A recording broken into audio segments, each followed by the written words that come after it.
What's up, everybody? I'm Kurt Bope, and I'm here with boys basketball writer Bill Landis, and we're here to break down the District 3 boys basketball tournament. We had 6 teams from the area make it. Bill, let's see what we got. Okay, well, we're going to run down the games first. First big one I'm looking at here is Friday night Class AAA preliminary round game, number 17 Middletown at number 16 Big Spring. Pretty tough matchup, I think, for Big Spring, solely because they don't score a lot of points. I mean, right around 50 points a game. Middletown, on the other hand, is very explosive offense. 3 players in double figures. Bulldogs, very good defensively. I think they're going to have a little trouble keeping up with Middletown offensively. Next one we're going to look at in AAA. Number 2 seed Trinity is going to host the winner of the preliminary round game between Gettysburg and Susquehanna Township. I think it's a nice matchup either way for Trinity. The only thing for them is they need to bounce back from a tough loss to Central Dauphin in the Mid-Penn semis that Tuesday night. Gettysburg went 3-3 down the stretch. Township snuck in on the last day by beating Lower Dauphin. Township, a young team, but they're talented. I think either one could be a pretty good matchup for Trinity. What do you think of number 12 West Perry at number 5 Greencastle? I think West Perry got the toughest draw out of any team that we covered. Greencastle is a very, very solid 5 seed. Were it not for a few losses down the stretch, they probably would have been a top 3 seed. They were undefeated for a while there. West Perry has 2 nice players in Bryce Stanball and Jesse Urick, but Greencastle just has scorers all over the floor. I'm not sure West Perry can keep up with them. Cool. And look at the Class Quad A bracket. Number 3 Cedar Cliff is going to play either CD East or Warwick, whoever wins that. What are your thoughts there?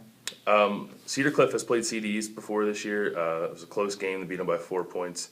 I think Cedar Cliff's kind of in the same place as Trinity, where no matter who wins this game, Cedar Cliff should have a good matchup. And Cedar Cliff really has a good draw in general on their end of the bracket. I think if they play the way they're capable of playing, there's really no reason they shouldn't get to at least the semifinals or the final. All right, and then our 2 single-A schools are actually going to be battling it out in number 12 Bible Baptist and number 5 Camp Hill. What are your thoughts there? I'm actually really intrigued by this matchup. I know a lot of people maybe don't think too much of Bible Baptist. I've seen them twice this year. Very young team, but they have some talented players. On the other hand, Camp Hill is very tested, playing in a tough capital division as a single-A school. Deshaun Williams is an excellent basketball player, can really take over a game. Bible Baptist will have a tough time guarding him, and if the other guys on Camp Hill are knocking down shots, it could be a tough night for Bible Baptist. All right, let's take a look at some of the main storylines to watch as we go into the tournament. Sticking with Bible Baptist, I think they're a good story. I mean, their first district berth in 10 years since the 02-03 season. Like I said, good young players. Mitch Rolp, about a 6'4" freshman forward, pretty gifted around the basket. I mean, obviously he's young, some growing pains maybe, but he's a very good player. Can give Camp Hill some problems. And I think Bible Baptist might be able to keep this game a little closer than some people will expect. Excellent. How about any other storylines? Yeah, Cedar Cliff, talking to Coach Jim Rao in the beginning of the season, he really wanted to beef up their schedule because he felt they weren't prepared enough last year in districts and states. They got knocked out in the semifinals of the district tournament, lost in the first round of states, added some better teams to their schedule this year, played a McCaskey team who actually beat Cedar Cliff, played Bayard Rustin, the team that beat them in the states last year. And it'll be interesting to see if that kind of talent they played during the regular season will help them going through the playoffs. Excellent.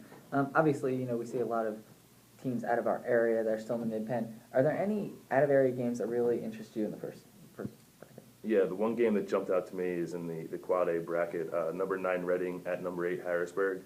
These teams played about 2 weeks ago out in the tournament in Reading. Harrisburg won by 10 points, but from all accounts it was a little bit closer than that. And I think either one of these teams can give Central Dauphin a tough matchup in the quarterfinals. That's who Central Dauphin has if they get to the quarterfinals. Harrisburg beat Central Dauphin already this year and then had another close game in their second matchup. And Reading is also a very gifted team. I think either one could give them a tough game. Excellent. All right, let's take a look. Who are some of the players we should watch for in the tournament? All right, we'll start off in Class A, again with Deshaun Williams. Like I said, very gifted player. And I think everybody knew that he was a good individual talent, but one thing he's done this year is got his teammates a lot more involved. He's passing the ball, his teammates are knocking down shots. And like I said, if they do make those shots, they're going to be very tough out in the Class A playoffs. Excellent. Who else you got maybe in AAA? Looking at AAA, Andrew Fry from Big Spring. Jordan Houck is Big Spring's leading scorer, has been all year. Andrew Fry is a kid that some thought may be able to be that secondary scorer, maybe even the leading scorer after the year he had last year. He's been a bit disappointing this year. He has open looks, he's just not knocking down shots. He's had stretches where he's played very well, but he's only averaging 9 points a game, and he needs to pick that up. If he's somewhere around 12, 13, I think he can help Big Spring a lot and make them a much more tougher team to beat. Excellent. How about in Quad A? Noah LaRue from Cedar Cliff. This is a kid who averaged 17 points last year. This year he's right around 10, but in the last 6 games he's averaging 14 points per game.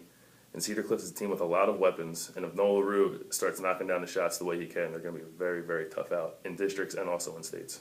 Excellent. All right, last thing. Let's take a look. Who you picking to win? We'll start with Class A. Who's the champ? I went with Greenwood for Class A, #1 seed, 1 loss this year. This team beat West Perry handily in the Perry County tournament. Has played some good teams this year and didn't lose until this past week. I just think they have too much firepower. Very, very well-rounded team in Class A. Excellent. How about in Double A? Double A went with the top seed again, York Catholic. I saw this team play the first week of the season against Trinity. Some nice players, some decent size for a Double A school, and I think they can just run through that bracket. Excellent. How about Triple A? Triple A went with Berks Catholic. They're the 4 seed in Triple A. Division I talent, Donovan Jack, the big forward. I believe he's 6'8", 6'7" maybe. Just a very, very, very good player, and he's got weapons around him too, guys that can knock down shots, and I think that combination could be deadly.